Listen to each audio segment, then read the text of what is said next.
Hello guys, good morning. তো আজকে হচ্ছে আমাদের পুকুরে মাছ ধরা।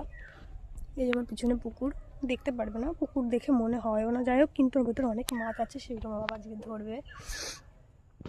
আর এই যে যেখানে দেখছো, এখানে হচ্ছে আমাদের কি বলে ঘাস সামথিং, না হলে অন্য কোনো কিছু লাগিয়েছে হয়তো। তো সেই জন্য আমার বাবা বলেছে পাহারা দিতে, পাখিতে যাতে না খাই। একটু আগেই ছড়িয়ে দিয়েছে, পাখি একটাও নেই এখানে। তাও আমি এখানে বলদের মতন দাঁড়িয়ে রয়েছি, যতক্ষণ না বাবার মা আসবে ততক্ষণ আমার এখানে দাঁড়িয়ে দাঁড়িয়ে পাহারা দিতে হবে। একটু ভালো লাগছে না এখানে দাঁড়িয়ে থাকতে, আমার ঠান্ডাতে আমি দমও নিতে পারছি না। আর একটা পার্সেল আসবে বাড়িতে, আমার বোন আছে, কিন্তু আমার বোন যাবে না নিতে, আমারই যেতে হবে। তাও আমি এখানে বলদের মতন দাঁড়িয়ে আছি। हम चाकोर्स हैं, चाकोर्स। Tata guys.